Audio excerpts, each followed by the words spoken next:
Hello and welcome to Silence Tarot.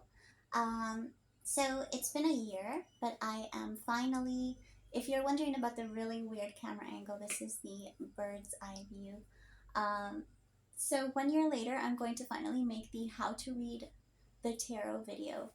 I actually already made this video, but the audio didn't work at all, so I'm going to make the how to read the tarot video once again. So, um, how to read the tarot. There are two major components to this, and one is memory, and the other is intuition. And it is my opinion that intuition should trump memory. So, of course, memorize all the established meanings of the cards, um, but do not let that hinder your intuition and hinder the story that the cards are trying to tell through you. Or less so the cards, because a tarot reader that I really, really enjoy and that helped me a lot the past few weeks or so, Divine Empress Tarot. She says that the cards are tools. So remember that they are tools to read the energy. They are not the truth itself or the energy itself. There are tools. I would also say that the cards are like little portals, or the cards are like little windows, and they're windows, and the sunbeams can shine through these windows, but they're not the light itself. They're just little windows. So remember that they're just a tool to use with your own intuition. They're not the be all end all, and the established meanings again should not trump your intuition. And so the first thing that I and most um, psychics and intuitives, readers, channelers would do when they're going to perform a reading is to call upon their own guides first, to make sure that I think a channel should be an empty channel. You should be empty of your own fears and anxieties and desires or whatever, any ego based stuff, your own established belief systems. You should be empty, an empty channel. Um, and of course, you want to call upon a protective force to protect your energy. Because if you're working with reading other people's energies, you have to be careful about picking up on certain energies. So you're definitely going to want to call on your own guides to make sure that you're giving a pure is the word that I would use, because what I mean is you want it to be as unfiltered through your ego as it possibly can. You want to be a true bridge, um,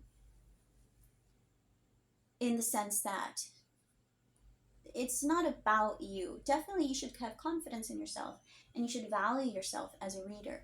But it isn't about you. You are the bridge. You're like the cup that is going to be filled with this energy, and then you are going to try and read and communicate that energy to the other person. So it's basically a bridge. So you're bridging the, let's say, the psychic world or the spirit world, and you're bridging that and its messages to the physical world. And through the power of synchronicity, through the simple act of synchronicity, it happens. And through the simple act of being open and being able to connect with that collective unconscious, connect with your own intuition, connect with your own guides, and through them, those of others, is what kind of makes the magic happen. So, first, what I would do is call upon your guides to protect you and to make sure that you're giving the purest message that you can. And then I would call upon the guides of the client or the friend, or maybe you're reading for yourself. But if not, I would call upon their guides to make sure that you are. I mean, this is the other person's team, this is the other person's soul family.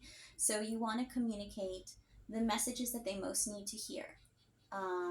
So that it can be of use to them and their personal growth. It's not about, feeding anybody's ego or placating them. Of course, you should draw from your own inspiration and your own wisdom and your own life lessons to help them see the treasure that's within the pain. Because I always say that suffering is the food of growth, pain is the currency of the universe, basically. And there's a lot to be gained from what at first sight are just very stressful, very overwhelming situations. And that's where the bird's eye view comes in, and that is where you, the reader, would come in. You could offer that bird's eye view to basically empathize, but also maybe help redirect. So this is where your own wisdom would come in, that component of you, where you could redirect basically the energy, in the sense that you're redirecting their mindset. You're redirecting their mindset to see the treasure within the suffering, within the pain, within the difficulty, within the confusion. Because of course, when people ask for readings, they have a certain amount of confusion, or maybe they want confirmation, so they're not sure of something. So you have to help them find the treasure within the confusion. And as I was saying before, I went off on a different tangent. The two main components would be memory and intuition, and you wouldn't want the memory to establish itself over the intuition. So when you're reading the cards, it is good to have that foundation of the memory of knowing the meanings of the cards, because then you can quickly have a context with which to perform your reading. But even as you know the meanings of each card in, let's say, the traditional Rider-Waite tarot, even as you know those meanings, you're still calling your intuition into the forefront, because there's going to be multiple meanings. So it's going to be up to you. It's going to be up to your own intuition to voice the meaning that you think makes the most sense at present for your client or your friend.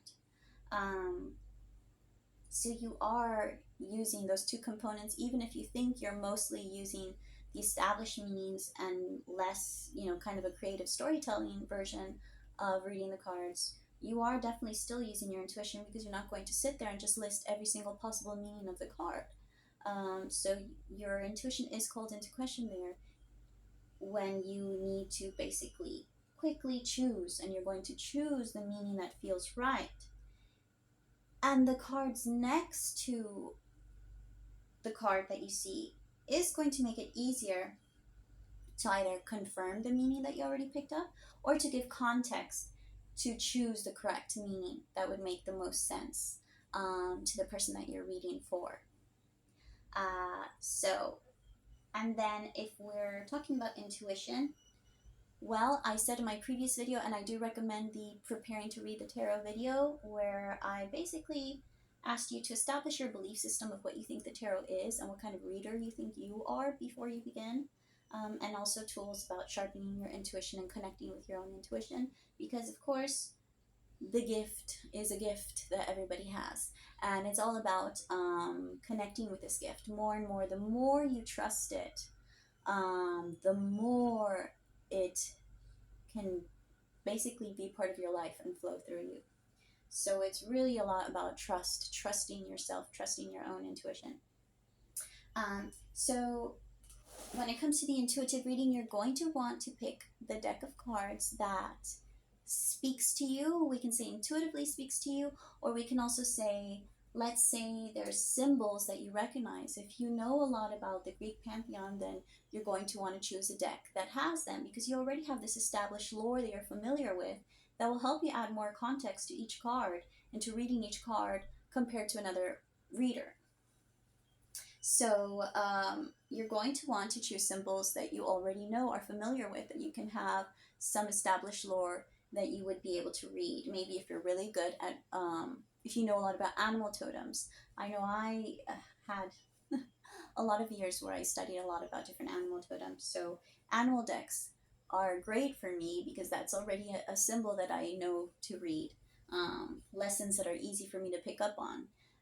And even animals are pretty simple, because if you just know what this animal does to survive, then you can bring that into its metaphysical component, or you can see those acts as symbolic for something else. This is something I talk about more in my archetypes video. Anywho, as far as intuitive reading, let's give it a go. Intuitive reading is going to be storytelling. You're just telling a story. So you're just looking at, if we do past, present, future, we're going to look at that 3-card layout as the beginning, middle, and end of a story. And so we're just going to quickly look at the pictures and try to tell a story between those cards. There are different cards. Some are stiffer than others, and those stiffer ones may require more memorization unless you can really intuitively connect with them and pick up on the energy behind them that they're trying to represent. And then there's cards that tell more of a story on their own that might be easier for you to read. So I'm going to do past, present, and future.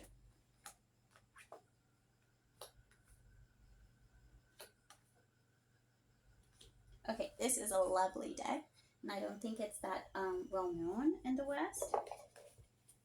But gosh, I just started working with it today for the video that did not work out, and it's beautiful. This is from the Love and Courage deck. Okay, so we're going to intuitively tell a story now. So this is past. Let's tell a story with this card. Okay, so there was someone in your life. Or maybe this person was you. You were this very sensitive being, very empathetic, very giving, very loving being. I see jellyfish here, so maybe you didn't have so much direction. You had a lot of empathy and you had a lot of psychic gifts, but you didn't have the direction. So you were maybe just kind of flowing through life and being taken by the current.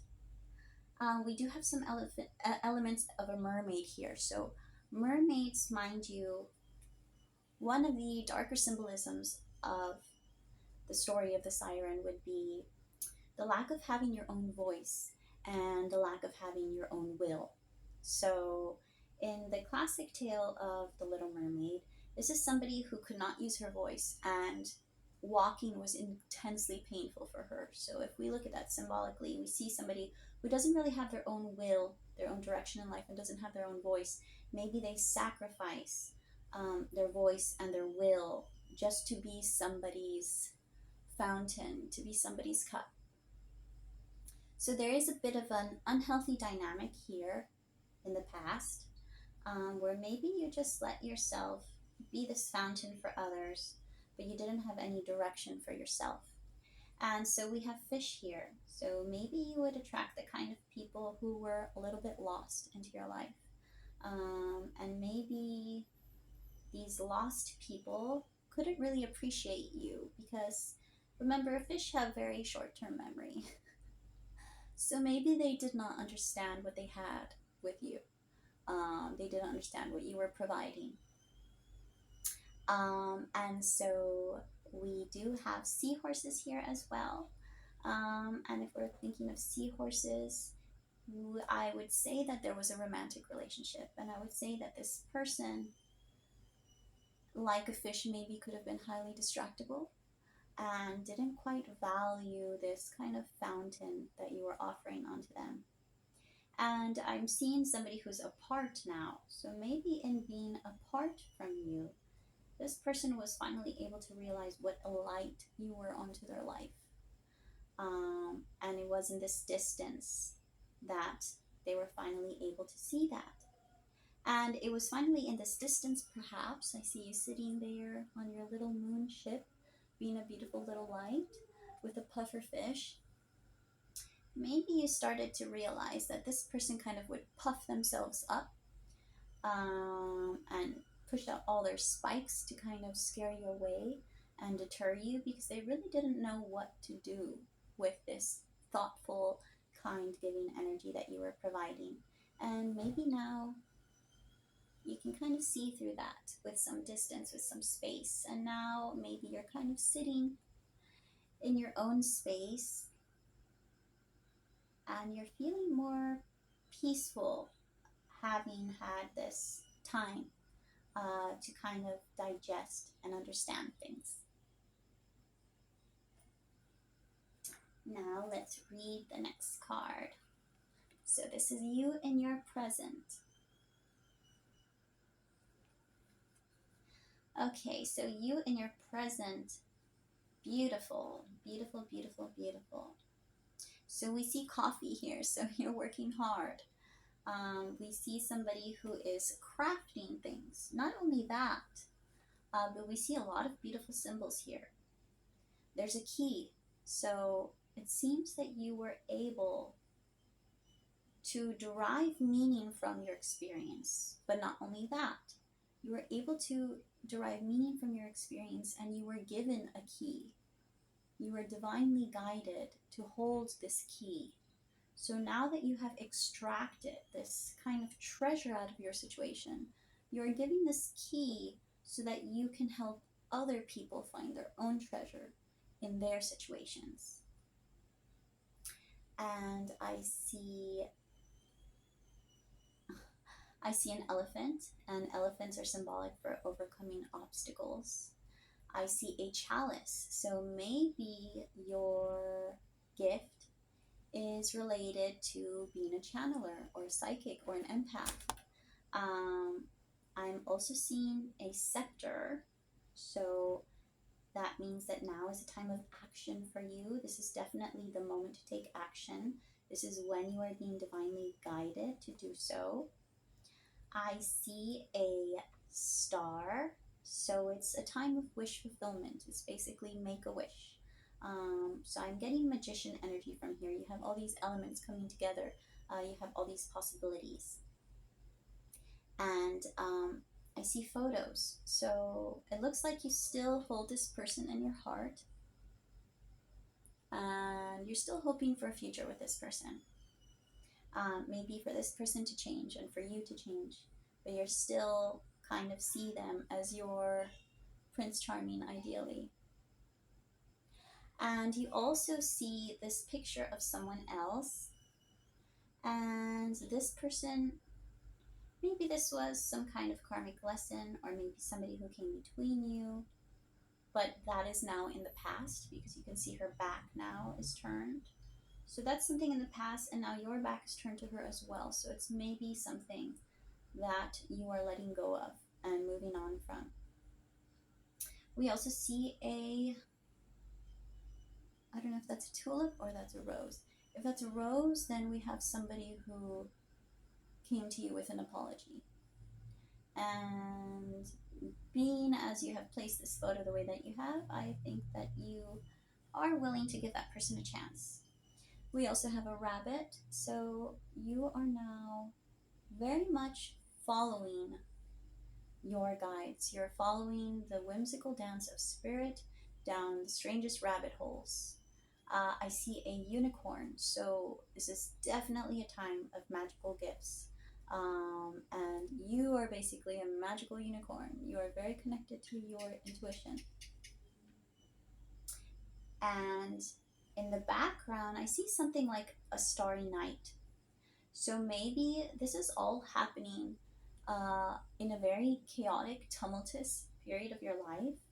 And despite that, despite the intensity of the energy around you, the emotions around you, you are focused diligently on your task and on the future that you wish to manifest.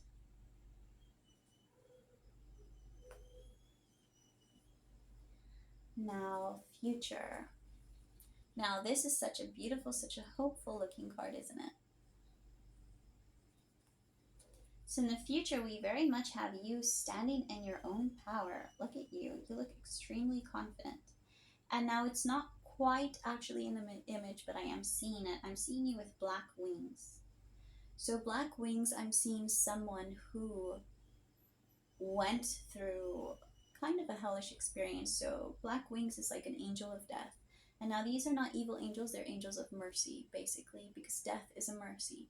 Saying goodbye to things that were harming you and that no longer served you and finally letting them go is a great mercy. So those black wings come from having let go of things that were not serving you anymore.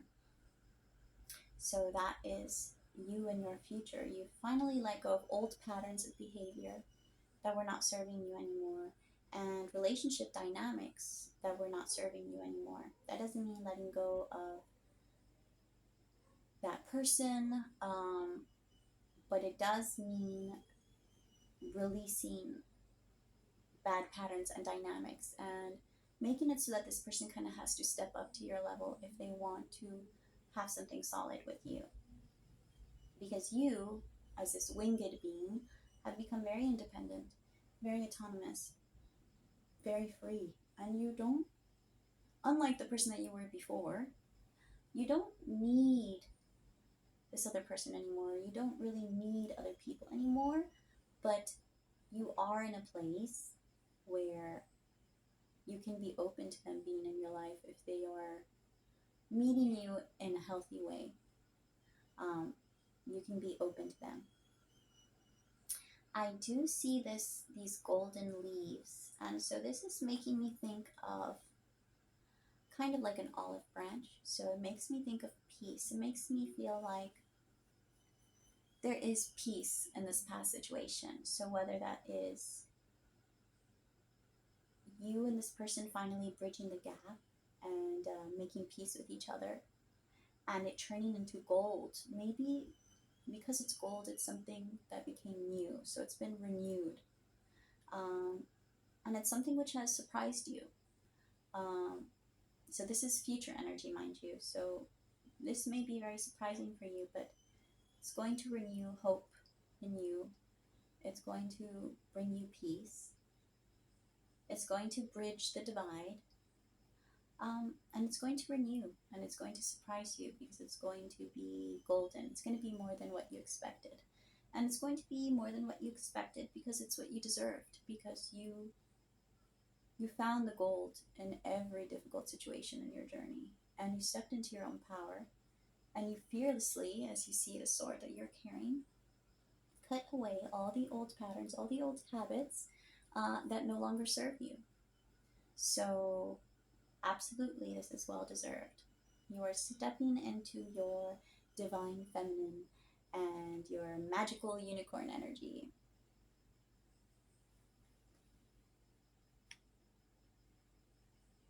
So that was a very simple, intuitive storytelling style reading. Now, did I take the established meanings of the cards into account? Yes, a bit. There was definitely a bit of that there, but I kind of really went off on just reading the symbols intuitively, the way my mind bounced between them, and also seeing things that were perhaps not on the card, but that I saw presented to me kind of superimposed onto the card. And just threading the story together. So another thing that is going to give your readings context is placement. So of course, when you have like this, you have a sequence of events. You have past, present, future. You can look at different spreads anywhere. You can find lots of useful spreads that will give context to each placement. That'll give you more information on the card. But you can also do intuitive placements. For example,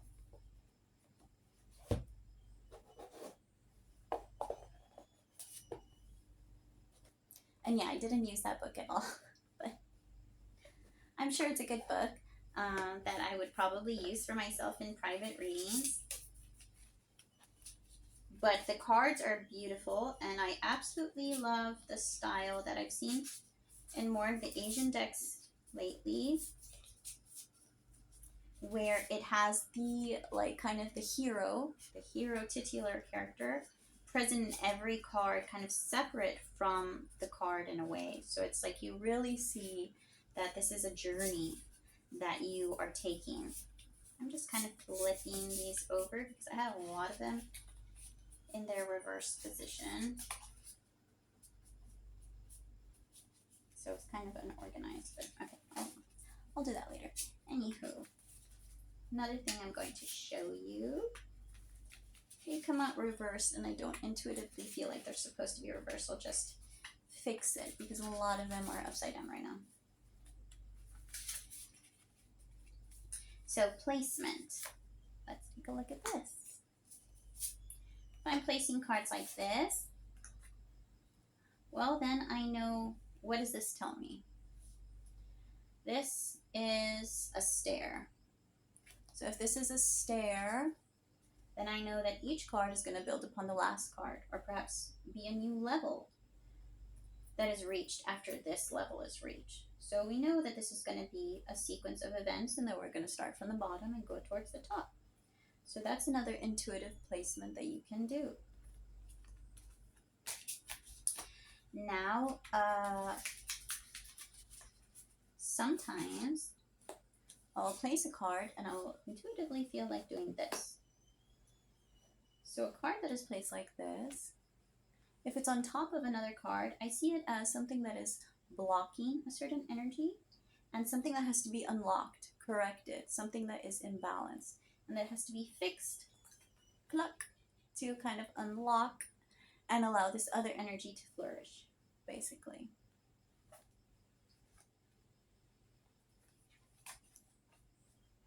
So if I feel called to place a card like this, I will usually look at it as maybe this is something that wants to manifest, but currently it is, maybe you're not feeding it enough, or maybe you're not looking at it the right way, or maybe this energy is a little bit imbalanced and it's something that you need to work on in order to correct it.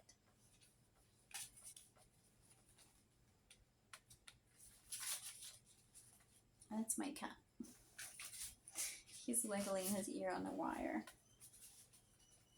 All right, now this is for the collective readings that I see a lot here on YouTube that I really enjoy. I see readings done like this a lot. And they do these really elaborate readings. Oh my gosh, so many cups.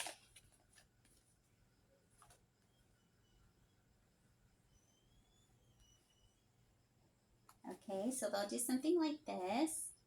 And now these first two cards, they'll connect the most. So usually it's good to read cards in pairs.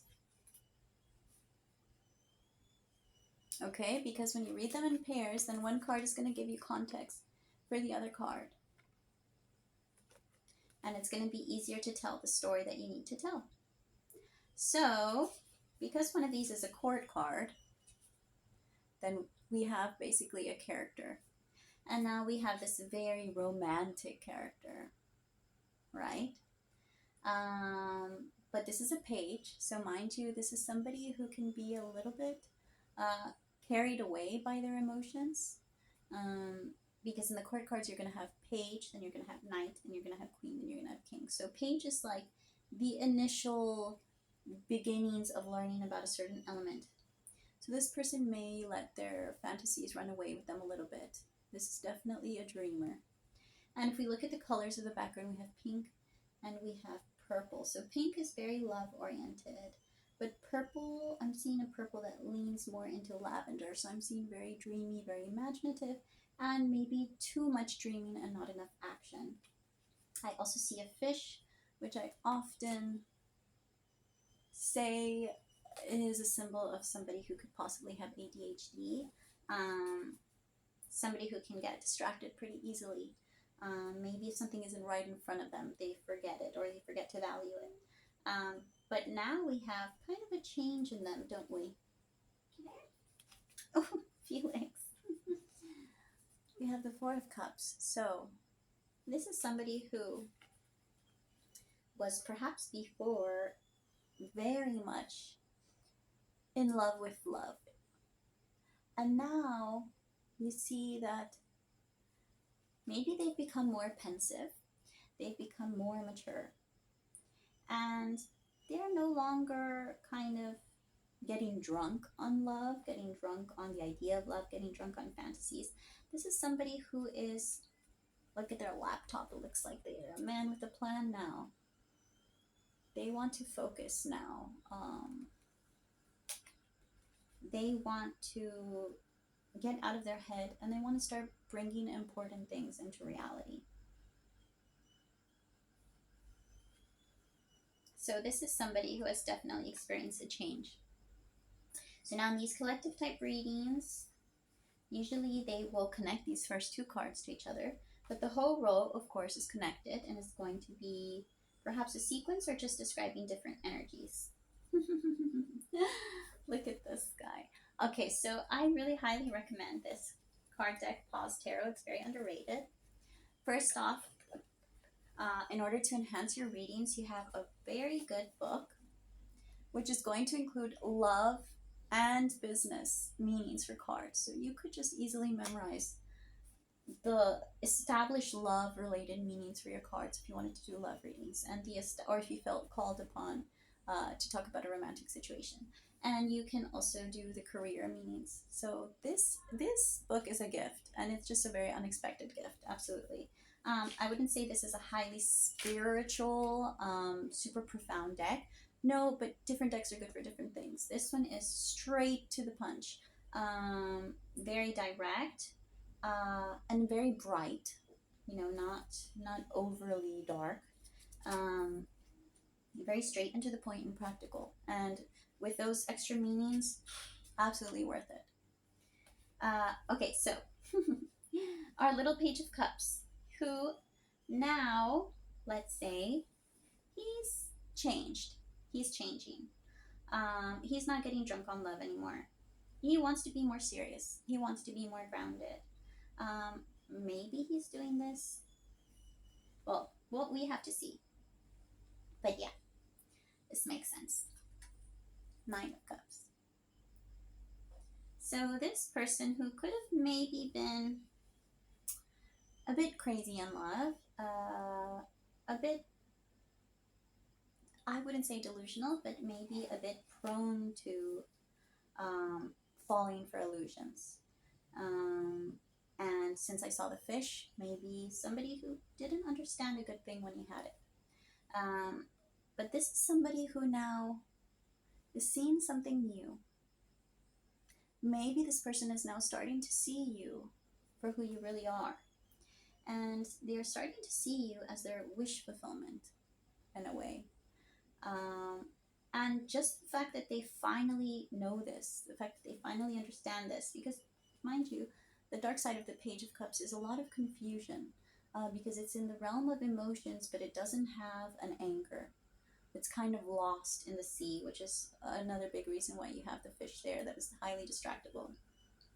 So now this person is kind of sitting with a self-satisfied smile, like, oh, finally, I understand. And now they're looking to you differently, and they're seeing you as their wish fulfillment. So let's see what actions they're going to take. And immediately, so we have these two cards relating to each other heavily. And immediately we have the 8 of Pentacles. So this is somebody who, now with this new perspective and seeing you as their wish fulfillment, they want to manifest. We've gone from Cups, which is emotions, and we've gone to Pentacles. So this is somebody who, they want to provide for you. They want to, they want to provide for you, basically. They want, and I'm seeing fire here too. So I'm seeing that they really got this spark now. They caught on to something. They understood something. It gave them the satisfaction to finally understand, to finally know what they want. And now they have this fiery energy, like, yes, now I know what to do. And now they're trying to take action to basically prepare themselves to be this kind of provider, to be this kind of perhaps more stable person, so that they can be a better presence in your life. So this is more of a preparation and not like a direct action towards you at this time. So many of my readings turn into love readings. Okay, and so I often see them then place 4 cards down here like this. And these cards, their purpose is either to add more context to the card above or to kind of confirm the already established meanings of this row and of this card above it. Yes, actually we're getting a lot of confirmation here. We are getting a lot of confirmation here. So, we had this person. We can look at this 2 ways. Maybe they were not open to receive your, if we're talking about this beautiful Queen of Cups that you are, they were not open to receive your kindness in the past, your beautiful cup of love. Maybe they didn't understand it, and they didn't understand where you're coming from. Maybe they were somebody who was more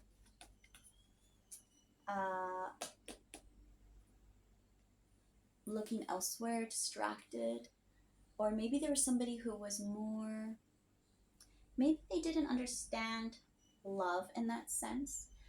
Maybe they saw love as something more transactional, more mundane. So they didn't really understand what you were offering them. It was not something that they could understand at that time.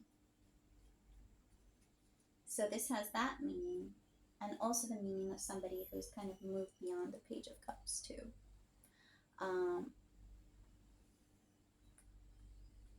Somebody who is no longer getting drunk off of love. And we have confirmation of that because we have the Ace of Cups right here.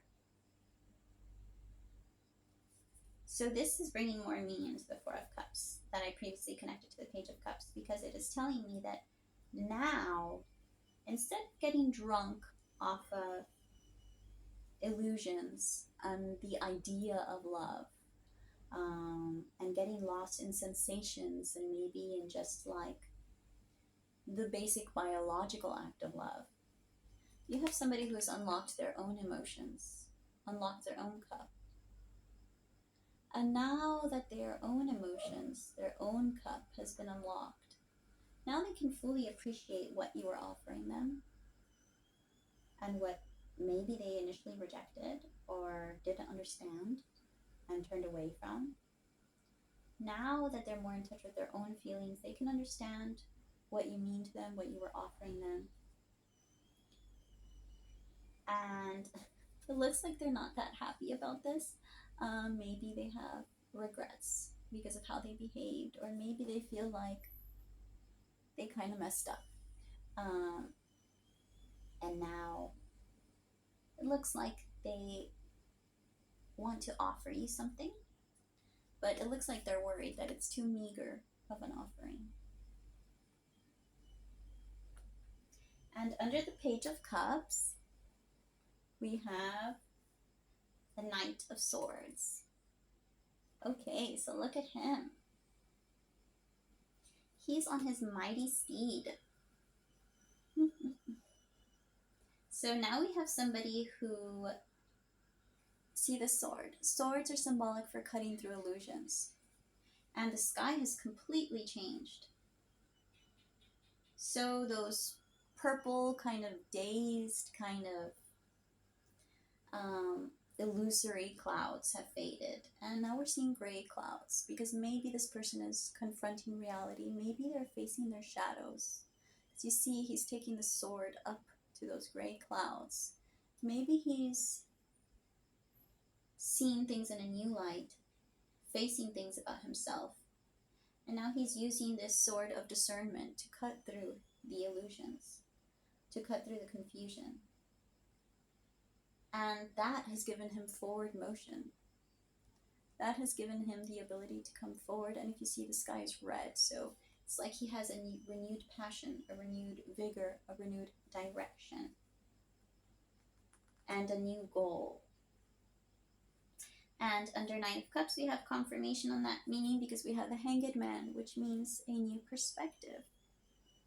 So definitely this person gained a new perspective on the past and on their relationship with you. And they do now see you as their wish fulfillment. And we have confirmation on the Eight of Pentacles, because We saw this as somebody kind of wanting to improve themselves, wanting to gain greater financial stability so that they could offer you something. And we have the Three of Cups, which is the energy of reconnection. So it seems like they want to put this kind of solid foundation to place before they can connect with you.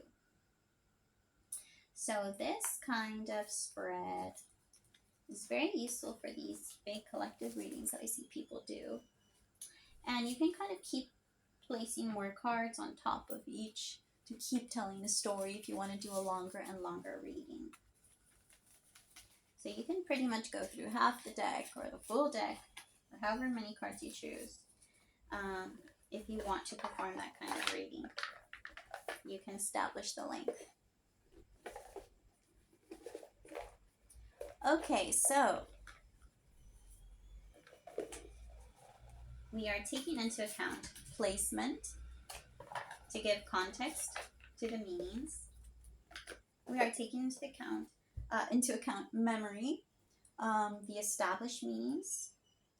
We are using our intuition to choose which established meaning is the most important, or we are just intuitively having that foundation of what the meanings are. We are choosing to intuitively tell a story through the cards. Mind you, if your intuitive reading of the card does not match the established meaning that well, I would not worry, because again, this is a tool. I would go with your intuitive telling of the card. So we are telling a story. We are connecting the cards to each other. We are using the cards to confirm the established narrative, add context to the established narrative, and we are trusting ourselves, trusting what comes to us. Our eyes fall on the symbol, we see this symbol, and we just begin to tell the story of each card, and we begin to connect each card to each other. So that is a remarkable use of intuition there. So I'm going to add one small thing, which is a lot of decks have these. A lot of decks have these now, which are going to just give you the brief overall meanings of, so you're going to have the elements.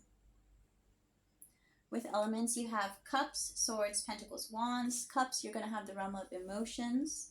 Swords, you're going to have the mental realm, thoughts.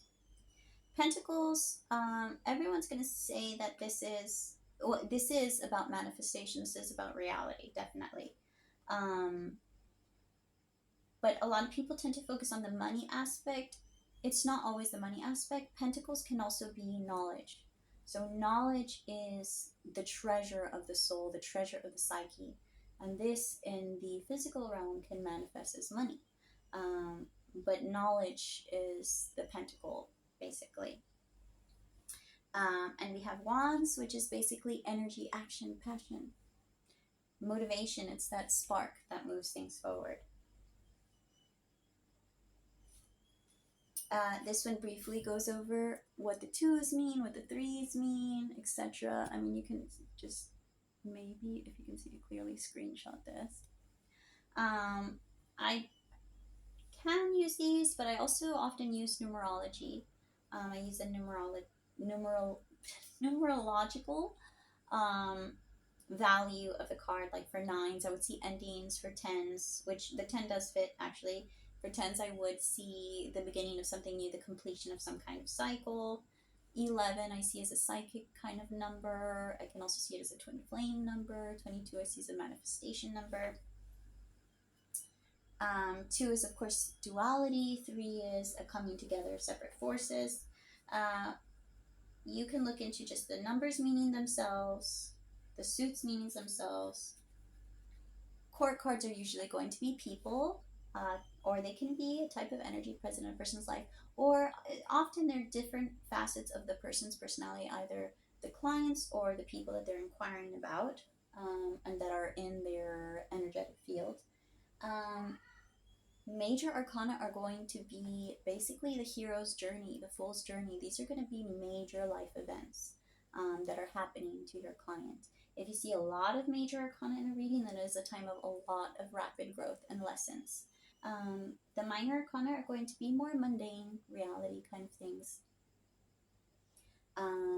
More everyday, like normal experiences that people go through, less to do with like the soul's evolution. Um, and yeah, I think that's it for now. I can always do another video if people want more information. But for me, that's quite simply how to read the tarot. So thank you for watching, and I hope this has been helpful. I am going to start doing collective readings now on YouTube. I'm going to do free collective readings, and I'm going to be linking to my Shopify if you want to do any private readings with me. And my private readings are going to be 50% off in the beginning for a limited time, just so that people can see what I offer, see if they like it, maybe spread the word. And then in the future, they will be full price. So please stay tuned for those collective readings and check out my Shopify if you want a private reading with me. Thank you and enjoy your day.